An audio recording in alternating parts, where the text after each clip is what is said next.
আসসালামু আলাইকুম প্রিয় বন্ধুরা, সবাই কেমন আছেন? আশা করি সবাই ভালো আছেন। আমিও আলহামদুলিল্লাহ আল্লাহর রহমতে অনেক ভালো আছি। আমি জাস্ট আপনাদের অবশ্যই ভিডিওটার ক্লিপটা দিব যে এই মুহূর্তে সূর্যটা ডুবে গেল, এই যে গাছের উপর থেকে মুহূর্তেই ডুবে গেল। আমি আসলে এরকম একটা সিনারি উপহার দেওয়ার জন্য, আপনাদের কিছু বলার জন্য আমি অনেকটা পথ পাড়ি দিয়ে এখানে আসতে হয়েছে, কারণ যেখানেই যাই না কেন সেখানেই আসলে কোনো না কোনো প্রবলেম ছিল, যে কারণে আমি অনেক হেঁটে এখানে এসে এই জায়গাটা নির্ধারণ করছি। যাই হোক, সবাই আশা করি সবাই ভালো আছেন। আমিও আলহামদুলিল্লাহ আল্লাহর রহমতে অনেক ভালো আছি। আমি আসলে এই সূর্য অস্তের সময়টা এই জন্য বেছে নিয়েছি, আসলে প্রত্যেকটা মানুষের জীবনেই যেমন সুখ দুঃখ আছে, ঠিক আমরা প্রতিদিন সকাল যখন ঘুম থেকে ওঠার সাথে সাথে দেখি সূর্য উঠেছে। এটা হয়তো আপনি যদি লেট ঘুম থেকে ওঠেন সেক্ষেত্রে আপনি সূর্য উপরেও আছে সেই অবস্থায় দেখতেছেন, বাট পৃথিবীর নেচারটাই হচ্ছে এমন যে আপনি সকালে সূর্য যখন উদয় হবে, আবার সন্ধ্যার সময় আসবে যখন সূর্য অন্তিম হবে, অস্তমিত যাবে। এই যে সূর্য অস্ত এবং সূর্য উদয়, এই যে দুইটা বিষয় থেকে আমাদের এই প্রকৃতি অনেক কিছু শিক্ষা দেয়, যেটা আমি এখন যে নদীটির পাশে আছি, পিরোজপুর জেলার স্বরূপকাঠি থানার সাথে, এটা হচ্ছে স্বরূপকাঠি সন্ধ্যা নদী। আমি এই সন্ধ্যা নদীর পাশে এসে আপনাদের এই মুহূর্তে যে ভিডিওটা করতেছি, এই মুহূর্তে আমাদের নদীতে জোয়ার বচ্ছে। আপনার কিছু সময় আগে ভাটা শেষ হয়ে গেছে, এখন আবার জোয়ার আসতেছে। তো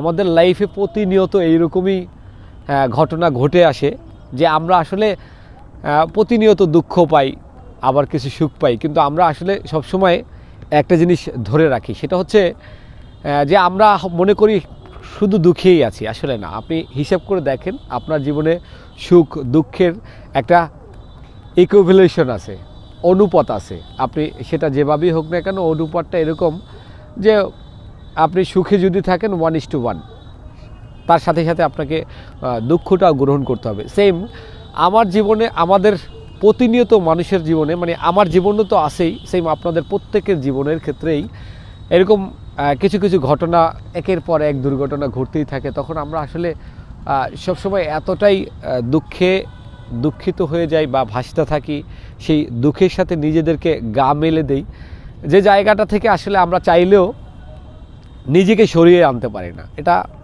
দিস ইজ দ্য ন্যাচারাল। এর কারণ হচ্ছে কি, আপনি যখন একের পর এক দুঃখ পেতে থাকবেন, এটাই স্বাভাবিক।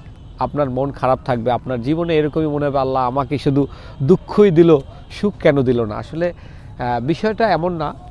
আপনি ক্যালকুলেশন করে দেখেন, আপনার যদি একটা মাস আপনি প্রতিদিন যে খাওয়া দাওয়া করেন, এক্ষেত্রে দেখবেন 15 দিন আপনার খাবারের রুচিবোধটা একরকম থাকবে, আর 15 দিন একটু খারাপ থাকবে। এই 15 দিন আপনার খেতে ভালো লাগবে না, বিভিন্ন ইস্যু থাকবে। আবার 15টা দিন থাকে, যে 15টা দিন আপনি খুব খাওয়া দাওয়া এবং হাস্যোজ্জ্বল এই যে মনোভাবটা থাকেন, এটা জাস্ট এই নদীর জোয়ার ভাটার মতো। তো আমাদের জীবনে প্রতিনিয়তই অনেক সমস্যা থাকবে, অনেক সমস্যার সমাধানও আসবে, কিন্তু ভেঙে পড়ার কিছু নেই। আপনাকে মনে রাখতে হবে, আপনার জীবনে যেহেতু দুঃখ এসেছে, সুখ আপনার সন্নিকটে। আপনি শুধু হাতছানি দিয়ে ধরতে পারছেন না, সুখ আপনার খুব কাছাকাছি। সেই জন্য আপনাকে দৃঢ় মনোবল নিয়ে থাকতে হবে। কেননা আসলে পৃথিবীতে আল্লাহ তাআলা যখন পাঠিয়েছে, প্রত্যেকটা মানুষের ক্ষেত্রে, সে গরিব হোক ধনী হোক, সবার ক্ষেত্রে সুখ দুঃখটা একেবারে সেম, আনুপাতিক হারে। আপনি হয়তোবা মনে করতে পারেন যে একজন খুব গরিব মানুষ, তার জীবনে কোনো সুখ নেই, না, ভুল। আপনি একটা ক্যালকুলেশন করে দেখবেন, তার চাহিদা মাফিক সে সুখী। এখন আপনি আপনার সাথে যখন কম্পেয়ার করবেন, আপনি এখন যদি কোনো কারণে মনে করেন আপনি একটা মিডল লেভেলের একজন মানুষ, মনে করেন স্বল্প আয়ের, মোটামুটি আপনি দিন আনেন দিন খান, মোটামুটি ভালো আছেন, এই লাইফটা কিন্তু এক ধরনের চলছে আপনার। এখন যদি কোনো কারণে আপনাকে হেভি হতে হয়, তাহলে আপনাকে খুঁজতে হবে কে না খেয়ে আছে। এই মুহূর্তে আপনার চাইতে যে খারাপ অবস্থানে আছে এমন একজন মানুষকে আপনি কম্পেয়ার করবেন নিজের সাথে, যে আমি তো 3 বেলা খেয়েছি, কিন্তু ও তো 3 বেলা খেতে পারিনি, ও 1 বেলা খেয়েছে। ওই যখন 1 বেলা যে খেয়েছে আর আপনি যখন 3 বেলা খেয়েছেন, এই যে কম্প্যারিজনটা আপনার মধ্যে তৈরি হবে, তখনই আপনি দেখবেন আপনি হ্যাপি। তো হ্যাপিনেসটা হচ্ছে মেন্টালিটি। ফার্স্ট থিং যে আপনার মেন্টালিটিটাই এখানে চলে আসবে, যে আপনি যেভাবেই হোক না কেন আপনার চিন্তাধারাতে এটা থাকবে, আমার কম্প্যারিজমটা থাকবে অবশ্যই লো লেভেলে, সেটা কিন্তু অবশ্যই হ্যাপিনেসের জন্য। আমি আবারও বলছি, সেটা শুধু অনলি মাত্র আপনার হ্যাপিনেসের জন্য। আপনি তখনই হ্যাপি থাকবেন। মনে করেন সাপোজ আপনি আলহামদুলিল্লাহ আমরা 4 হাত পায়ে সুস্থ আছি, এখন আপনি যখন একজন অসুস্থ রুগীকে দেখবেন, সেই অসুস্থ রুগী সে আপনাকে দেখে আফসোস করবে যে হায় রে, মানুষটা কত বলে, আল্লাহ যদি আমাকে তার মতো রাখতো। সেম বিষয়টা আপনার জীবনেও, আপনি সবসময় এই হ্যাপিনেসটা যদি আপনি খুঁজেন যে যে মানুষটা না খেয়ে আছে তার চাইতে আমি ভালো আছি, আলহামদুলিল্লাহ, আল্লাহ আমাকে যেভাবেই রাখুক না কেন ভালো আছে। এই মুহূর্তে আজান হচ্ছে, তারপরে আমি আমার এই কথাটা চালিয়ে যাচ্ছি এই জন্য যে বিষয়টা হচ্ছে আপনাদের প্রত্যেকের জীবনের ক্ষেত্রেও হ্যাপিনেস। আবার আপনি যখনই কম্প্যারিজমটা আপনার চাইতে হায়ার লেভেলে করবেন, আমার এখন সাপোজ একটা গাড়ি আছে, হোন্ডা আছে, এখন আপনি যদি কম্প্যারিজম করেন যে আপনার প্রাইভেট কার আছে, তখন আপনি মনে হবে হারে তার জীবনটা কত লাক্সারিয়াস, সে যা চাচ্ছে তাই পাচ্ছে। আপনি তার সাথে কম্পেয়ার করলে আপনি আনহ্যাপি।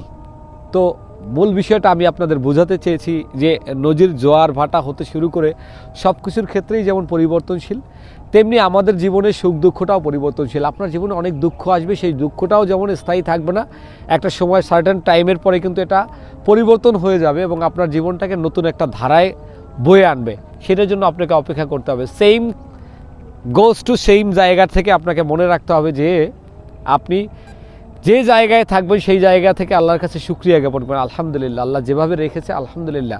কারণ আপনি একটা জিনিস চিন্তা করেন, যে মানুষটা হসপিটালের বেডে পড়ে আছে সেই মানুষটার চাইতে আপনি ভালো আছেন, আর সেই মানুষটাও আল্লাহর কাছে এই জন্য শুকরিয়া জ্ঞাপন করবে, আল্লাহ আলহামদুলিল্লাহ যে আমি এখনও বেঁচে আছি। মনে করেন একটা লোক সে হসপিটালে যেভাবে থাকুক না কেন সে বেঁচে আছে, একটা পাগল রাস্তা থেকে ঘুরতেছে, যা কারো 2 পা নাই, কারো 2 হাত নাই, সে কোনো কারণে পঙ্গু, তার চাইতে তো সে ভালো আছে। তো বিষয়টা হচ্ছে আপনার থিঙ্কিংটা এইখানে, যে আপনি কিসের সাথে কম্পেয়ার করছেন, সেই জায়গা থেকে আপনার হ্যাপিনেসটা খুঁজে পাবেন। Thank you. ভিডিওটা অনেক লং হয়ে গেছে। অবশ্যই আমার ভিডিওটা ভালো লেগে থাকলে অবশ্যই জানাবেন, আর খারাপ লেগে থাকলেও কোন বিষয়টা খারাপ লেগেছে অবশ্যই স্পেসিফিকলি আমাকে কমেন্ট করে জানাবেন। Thank you. আসসালামু আলাইকুম।